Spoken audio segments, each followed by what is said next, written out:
Generating traffic and sales can be a challenge for online merchants.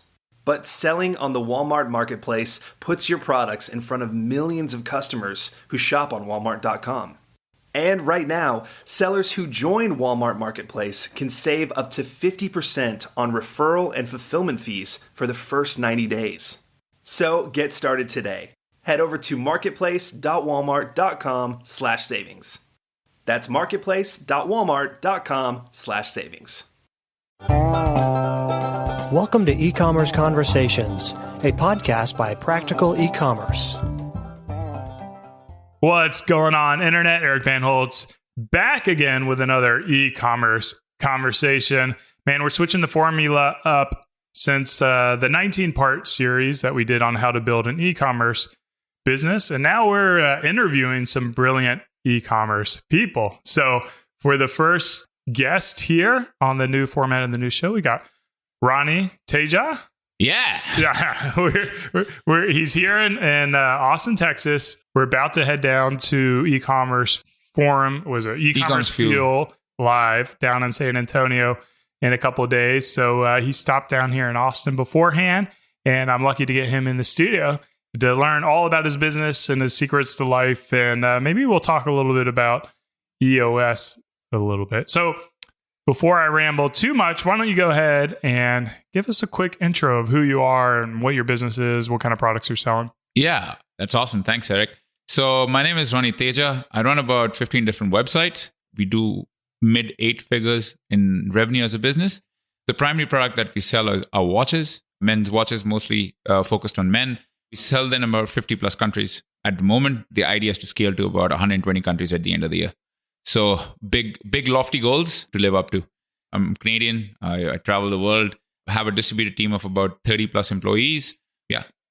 Dude, that's crazy, man. I can't even imagine 15 different websites. Are they all on the same platform, same template? No, they're all actually on different platforms. So some of them are Shopify, some of them are Magento, some of them on WooCommerce. So it's just we juggle through different sites. Yeah. Did you acquire them? Is that how you ended up with all of them? Yeah, that's exactly it. So it's actually there were acquisitions as we went along, and actually the reason why I'm in Austin is because we actually found a site to acquire in Austin. Another one, man. Yeah. I did a podcast with Shaquille Prosla. Oh, Shaq man. Yeah, who you also know, and he has a similar business model where he acquires companies, e-commerce businesses, and stuff like that. What's your strategy for how you're finding these? So some of them are private sales. Some of them approach us. Some of them I'll have a look online and just start Googling. So the site that I'm here to acquire is a content site. And usually what we saw was that these terms for watches or watch ranks or reviews, this particular site was ranking quite well on. So I started the conversation, sent them an email, try to figure out if there's an opportunity for us to work together. Worked with them on an affiliate revenue basis.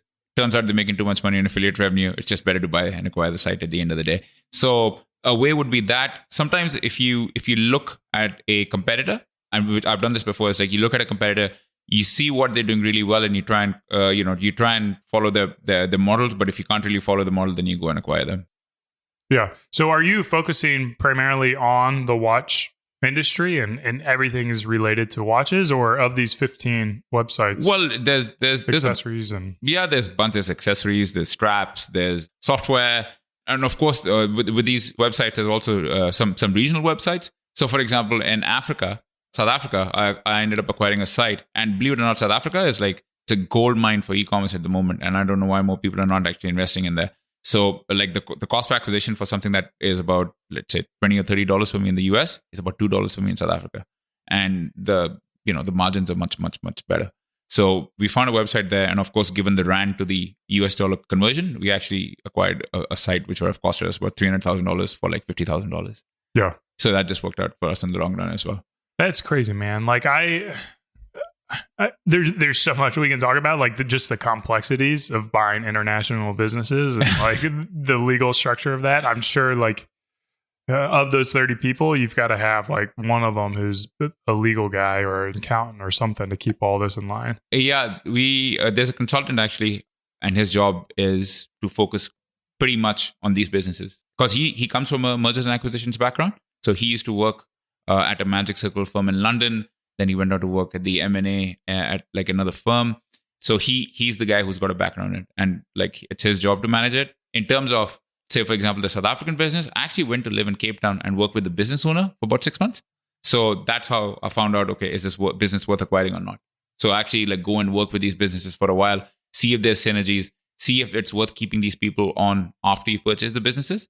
So in some cases, we've ended up hiring the person who was running the business as a manager and given them like 20 or 30% interest in the company itself. So they got a lump sum payout. They continue running the business. And at the end of the day, I just go take whatever is due to me at the end of the year. Yeah. So each of these businesses all have different ownership structures. And do you have like a parent company with other business partners, or are you the sole? I'm the sole owner and operator. Yeah. How do you deal with like kind of, in my world, just like that self-doubt or the depression that comes along when, you know, things are going flat or you're dealing with struggles and you frankly, like, I don't know. For me, I get those dark days all the time. Yeah, people tend to have that, and you know what? Sometimes I kind of like I'm jealous in your situation because you've got a business partner, right? So you have somebody to talk to about this. Yeah, of course, everybody has those days. So reading helps. Yeah. Usually, I've found, or calling a friend. I've been lucky because my roommate is a lot more successful than I am, and he was my roommate in college. So he has a team of about 150 people, and he runs an ad tech business. So if I ever have self-doubt, I end up calling him, or usually we'll, you know, talk to fellow entrepreneurs out there. You know, I talk to you once in a while and you always help me out with like when I have some new and zany ideas and help me connect with different people. So I really appreciate that. Yeah. And, you know, I think the spirit of entrepreneurship is also about giving away. You know, I was with Alan Walton, a guy we both know very well. And we were talking about the same situation last night. To be a successful entrepreneur, you have to have that spirit of sharing and giving away. There's no, like, I'm not saying the secret sauce, but just giving away and sharing in terms of like your experiences, right? They're for free. They don't cost much. And when you're doing that, all of a sudden, it just feels a lot better. And, you know, that's something that you guys actually have a lot in common with. Yeah, yeah. I mean, you're all around the world, right? Do you have a family as well, or are you still single bachelor? No, I'm not a single bachelor. I have my girlfriend. I don't know, partner. I don't know what to say. What's politically correct in this day and age? I've been with her for 4 years. She deals with me for sure. My parents live in Vancouver, Canada. We immigrated there when I was about 22, so about 12 years ago. So it was coming to Canada, starting life from scratch. It was literally like whatever you've done in your life till the age of 22, it goes down to zero. Like it's basically like a credit score with zero. Right. Yeah, and you get to build your life up from there. So you were an adult immigrant as well. Yeah. That's pretty cool. So where did you move from? From Mumbai, India. Okay. Yeah, city of about 22 million people. Yeah, a lot of people there. Yeah, there was no horns. That was my first culture shock. Yeah. Like, you know, people not honking in Canada. And I was like, what? Why is it so quiet? Like, where's all the cows and where's all the stray dogs and stuff? I was like, man, this place is clean. Yeah. I did a single trip to India. I went down to Bangalore.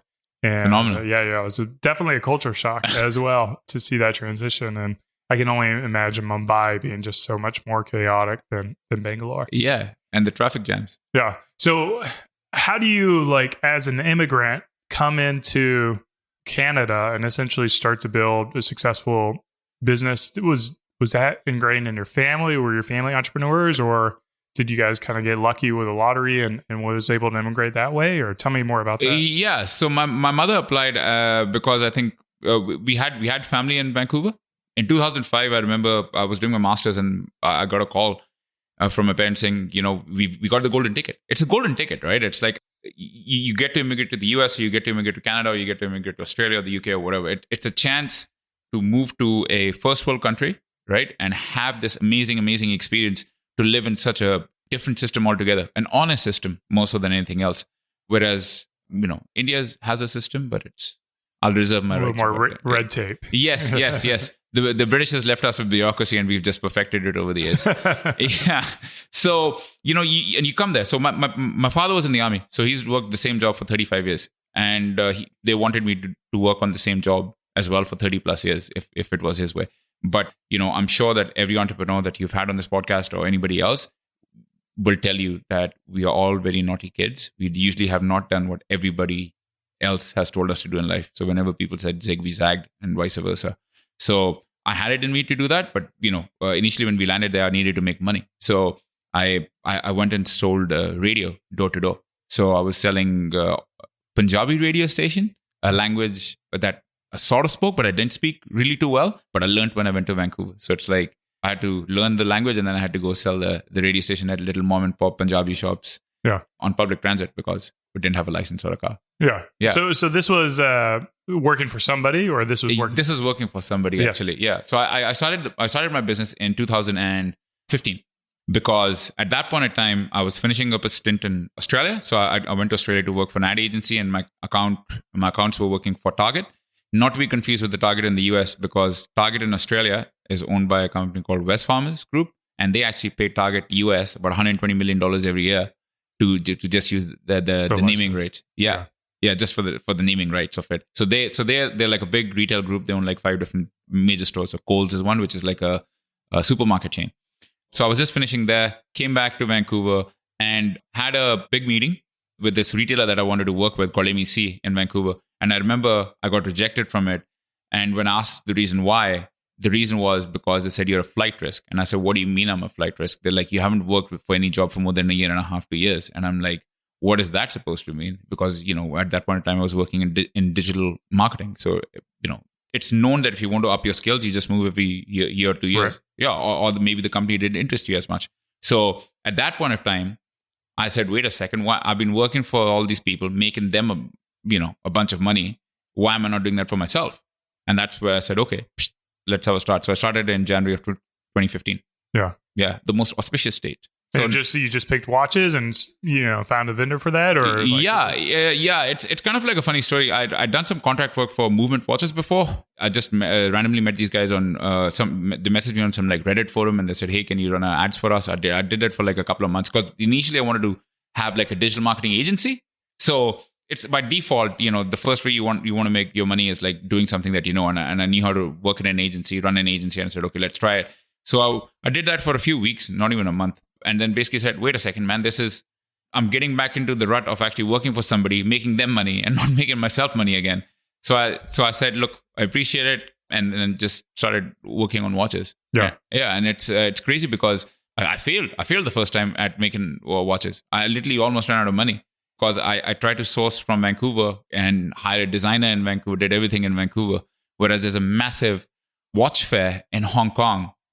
And I did about 6 months of work in Vancouver to make a watch. And then I found out somebody in Vancouver who I'd never met had a Kickstarter, which was exactly using the same logo as the watches I had just made. And I don't know this person. It's like literally the same face type, the same logos, the same everything. So that's 6 months down the drain. And you go like, what the hell? And he's already live on Kickstarter. Yeah. He's raised about $150,000. So it's back to the drawing board after 6 months of work. So then I said, what is the next best thing? So ticket from Vancouver to Hong Kong, $750 Canadian. Go to the watch fair, meet all the suppliers in one go, get credit terms with your suppliers, get the design done within a week in Shenzhen, and get it shipped out in 3 months. Yeah. That's what happened. Versus sitting in Vancouver and trying to source and getting the molds made and all that stuff, which is crazy. Yeah. I can only imagine. So I kind of wanted to segue into like, we've talked about it before starting the podcast, but like building the team. And you've grown and you've acquired companies. Now you have 30 team members. Is that crazy, dude? Yeah. Like, all in different locations? Yeah. Oh, yeah. It's what does my Oura Ring meter say? Let's see how much sleep I got last night. I think it's like 3.5 hours. It's kind of crazy. I think I'm going to hold this up for Mr. Van Holtz to see himself. Oh, it was 3 hours and 23 minutes. Oh, man. Yeah. That's a lot of sleep, man. That's a good night of sleep. Yeah, that's a good night out. No, but the sleep is, of course, a joke. It's very exciting to work with 30 team members. It's also very exciting to be up in all these different time zones because I like that. I like working I like making my own schedule and, there's no 9 to 5 or, I can work at nighttime. In the morning, I'll get up, go to the gym or whatever.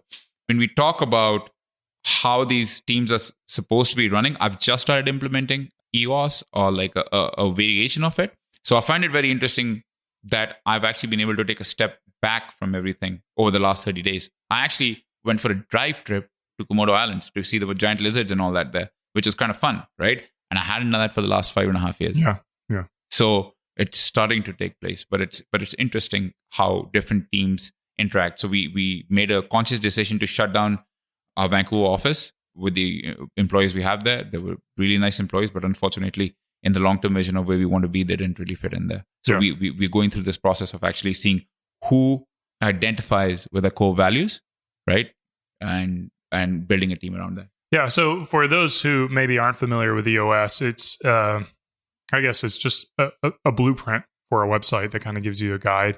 If you want to learn more about it, the books Scaling Up, Rockefeller Habits, Traction, they're all kind of like built around EOS in the process. Yeah. I'll read Get a Grip. Get a Grip is what one you'd recommend? Yeah, I think it was interesting because Traction's a bit dry, but Get a Grip is exactly, it's a case study of a company that used Traction. So it's kind of like you can put it into perspective of what this person was going through, and then you can use that as well. Yeah. So the kind of like 30-second pitch of EOS is it starts with like your vision, your core values, what your company's about, and then you set like a big, hairy, audacious goal that you want to be in. What is it, like a year or 2 years, something like that? Or 5 years. Yeah, 1 year, 5 year. 10 years or something. And then you kind of have like quarterly goals. I haven't thought for 10 years and we're both laughing because I don't think so we've thought for 10 years. And then you have KPIs, which are called key performance indicators, which are kind of the metrics that you use to guide whether or not your business is being successful. And then you have like daily meetings that are kind of built around stand-ups. Stand-up meetings. So at Beard Brand, we've also implemented a little bit of that. And we don't follow it religiously, and maybe that's why we're not growing the way we should be growing. I think you guys are going to grow big, man. I've seen your plan. I've seen your products. I've seen everything. I think you're definitely on the right track. But so let's dig in a little bit about your team. So you have 30 people. How many different cities are these 30 people located in? So the developments on EST in South America.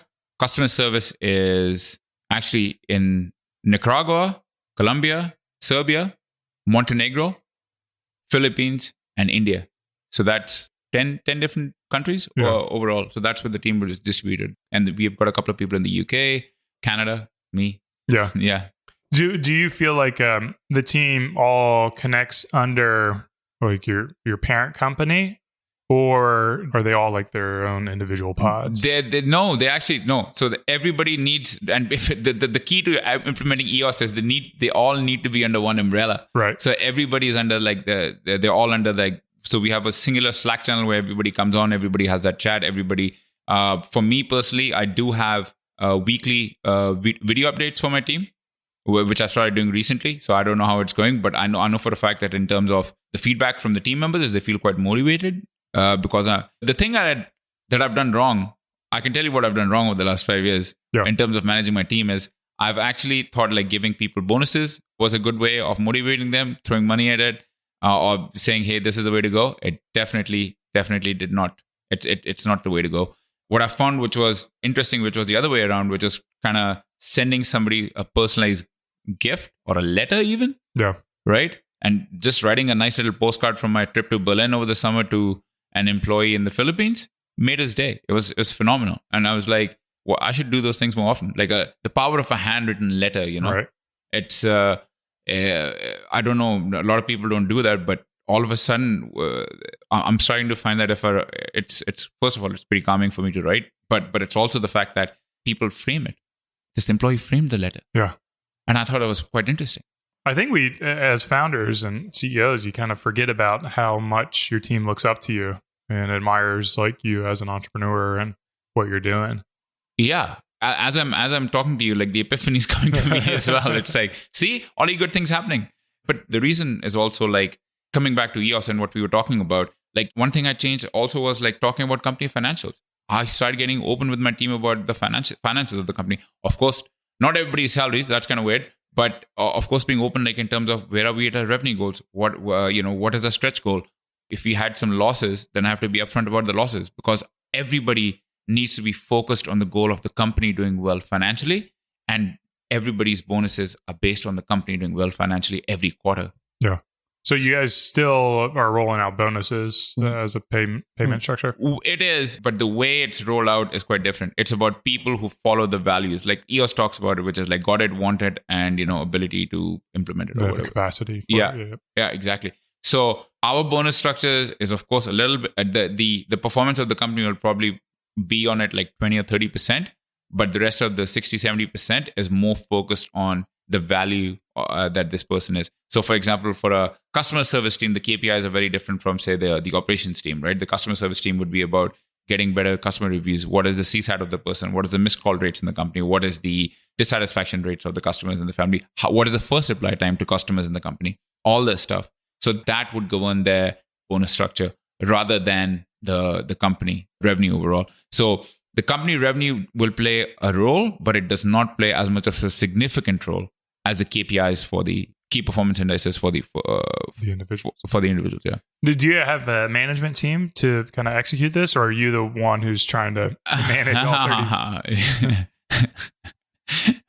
Unfortunately, it's me. Yeah. I mean, because, well, if you think about it, if you had a meeting with every single team member once a month, then that's every single day you're having a meeting, one-on-one. Yeah. So so the way it's structured is I do have managers, the devs. I don't manage the devs. That's a CTO's job. I do have a chat with them. We have put into place a customer service manager. We hired specifically for it. They manage the customer service team. And then we have one person in charge for operations and marketing and all that. So that's the person. So like I said, we've just started the process a few months ago. So you're well ahead on the journey from that, it seems. But, I'd like to hear your thoughts about it because I'm just beginning on it. Yeah, I mean, from my perspective, I'm lucky that my business partner kind of handles more of the operational sides of things. And I'm the quote unquote ideas guy or the face of the company or whatever. And, handsome face.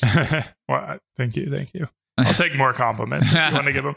But so we're not like religious about data here at Beardbrand. Like we're definitely more of like the feeling, which also I can understand can be really frustrating for the team because there's just a lot of intangible aspects to business that you can't boil down to a KPI, a single metric, especially if someone's like more of a project manager, like where they're working on projects over 3 months. And then you have like, well, what is this point? What is that point? What is that point? Especially if you're doing things that are new and you've never done it before, where you have like no framework of what success is and what challenges are. So I don't know. We kind of stick to our core values and we do like the quarterly review of the team and, like how do they represent the core values? Are they a plus or a minus, in freedom, hunger, and trust? And we'll give them plus minus. And then if they get any kind of like minuses or plus minuses in there, then we'll be like, do they want it? Do they have the capacity to have it? And then do they get it?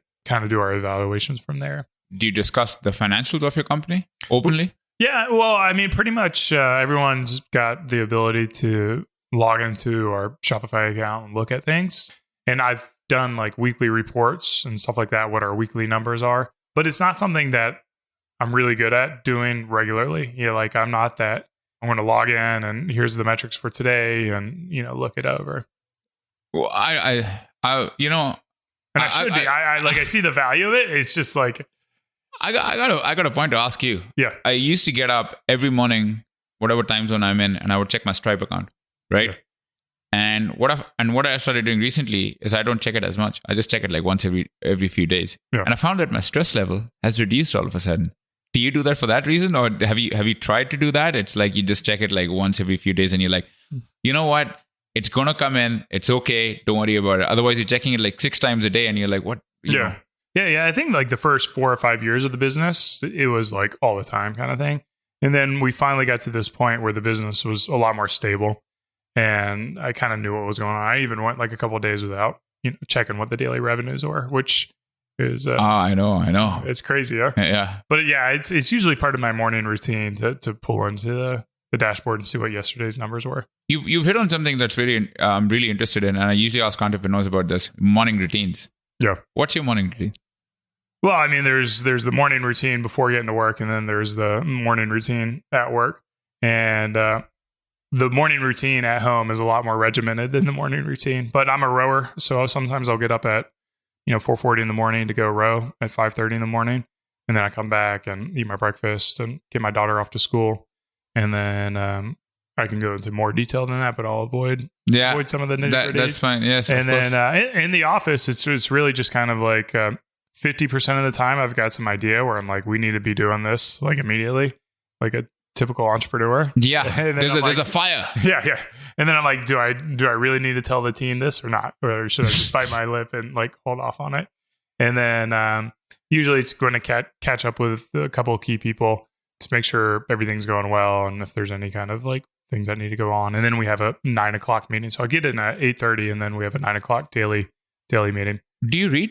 Do you read in the morning? No, do you take some time? I read short stuff. So like Reddit. Yeah. Twitter. Yeah. I've started, I'll actually share this with you, and I've started doing it recently, is in the morning, I won't touch my phone. I know this, it's really hard for me to do, but I've just started doing it. So like I said, trying to make changes. Is I've started, when I wake up, I'll go and I'll try and read for about 30 minutes. And what I find, or actually journal. Yeah. That was the weird thing. It's like, for all my life, I made fun of people who journaled. And now I'm the one who's doing it. And I'm like, oh, now I understand why people do it. Yeah. And I'm like, holy hell, all the answers. So if you go to bed, I don't know if this has happened to you before. If you go to bed with a problem, in the morning, somehow it magically appears. The solution appears to you on a journal. I've never seen anything like that. I was like, oh, I was so wrong about this whole process. And I'm happy to admit that. But just reading, like, it's a good mental jog, right? So there's no dopamine effects. There's no nothing else. I find it like maybe meditating. It just calms you down. And that's what I found, like, because I'm sure as entrepreneurs, both of us wake up, check the phone, and there's probably 10 fires burning that you need to look at left, right, and center. Well, I don't check my email. Like, no? I pretty much don't check. I mean, you'll see how like slow I am to reply on ECF and email and stuff like that. And even text, like I'm terrible. Like if someone texts me or emails me, and like I won't get back to them sometimes for like 8 hours. Really? Yeah. I just like, that's awesome. Can you, like, what are you doing differently? Like, what is it that have you turned off all your notifications? Are you consciously making a choice not to check your phone, not to be around your phone? Because like I can't stay without my phone for more than like 20, 30, 40 minutes. Like maybe 45 minutes, because when I go play squash, I have to leave it in the men's locker room, but that's pretty much it. Yeah. No, so I would say I have Twitter notifications turned off. I have Instagram notifications turned off. I don't have WhatsApp. I don't have Facebook. So those aren't on the phone. And then, if there's like a notification, email, I guess I don't have email notifications turned on because I don't see them. I have to like log into the app to see what's new. And then if I see like 100 new emails, I'm like, I can't do this on my phone. So I'll just be like, do it when I get to my desk. And then I'll forget about it because I'll be off doing something else. And you forget about emails? Yeah. Oh, you're so funny, man. But I ask people this question because I believe that the society, and I don't know if it's hit North America yet, but the other day I went out for dinner with my girlfriend, and we noticed this couple next to us having dinner, and they didn't speak a word. They were eating dinner. They were just on the phones. Literally, albeit it's like a normal coffee shop or whatever, but people I saw this in Hong Kong. Couple went out for dinner, ordered a bowl of noodles. They set up the individual phones up, and they're watching a movie or they're watching some TV show, and that's it. And I was like, man, what the hell? This is the problem with our generation. Yeah. It's like people, or even the kids all ages do it. It's, these phones were designed to be addictive. I think like, for me, like one of my goals, like over the past 2 years was try to like disconnect myself from the business so the business could grow without me. And I think like I've developed some kind of habits where it's like, I'm not needed in the business on a day-to-day basis, right? I can check out for 4 days, not read my email, and I'm going to be fine, right? The business is going to run, things will be taken care of. And essentially by not replying, like people have to figure it out on their own. So like, that's kind of the mentality. So now all I really get are just like solicitors and people trying to sell me stuff. And then like, I would pass those on to other people anyway. So win-win. Yeah. I mean, and I think like that's been a goal for me, but I'm still involved. Like I still want to, set the vision for the company and guide the team on what the expectations are and try to implement. I'm still a product guy. Like I love the products. I love being involved in the products. They're beautiful products, by the way. Yeah. Thank you. So like those are really close and dear to my heart, but it's, for that, I'm not managing the product process. It's just, when does stuff come in. But you've graduated, right? You've graduated because like, what was that book you were showing me earlier? The book of meditation or the book of reminders? The book of reminders, yes. It's a phenomenal book. It's like you wrote it. Yeah. And it's got 12 reminders or 13 reminders. 9 reminders. 9 reminders that people just look at. And it's like, and you wrote it, right? Like I can't think about actually writing anything like that. And I'm like, man, this guy, it's, mad respect to you because you actually had the time and you thought about that process and you've actually thought about like what the experience of Beard Brand is going to be for your customer at the end, right? And it's like, it's the added thing of elevating it to the next level. Yeah, so like kind of tie into like putting the phone down and reading. Like one of my techniques that's similar to that is when I travel, when I fly, I never get the Wi-Fi. Yeah. So it's just like I'll sit there bored sometimes if they don't have a TV. And I'm like, well, ideas better start coming because that's all that's going to happen. Like if you can integrate boredom into your life, your creativity is going to go through the roof. Yeah. Malcolm Gladwell? Malcolm Gladwell is a very famous Canadian author, but he wrote Tipping Point and Blink and Outliers and all these books. For every book that he wrote, he found out, he's a former writer for New York and the New York Times, he charted the longest path of flight from New York to anywhere in the world, and he found it was from New York to Tokyo, and he booked himself a business class ticket, and he went on the plane just because it didn't have any Wi-Fi, so he could write his book. Yeah. And he did that about 2 times. To complete Outliers, which was his book that sold over 1 million copies. No. I mean, that's the book of reminders. I was flying over Las Vegas and I was just looking at the Grand Canyon, and I just like the enormity of Earth and just like the time that you could see in the Grand Canyons from the airplane. Like inspired one of my chapters. Really, probably inspired the whole thing. That's phenomenal. Yeah, that's just phenomenal, man. So there's so much to learn from you. Yeah. But, they keep me on a time budget here. Where can people follow you if they want to learn more about you? They can add me on Twitter. My Twitter is Roaring Ronnie. You can add me on Instagram. Wait, what is it, Ronnie? Roaring, ROARING. I don't know why I put it.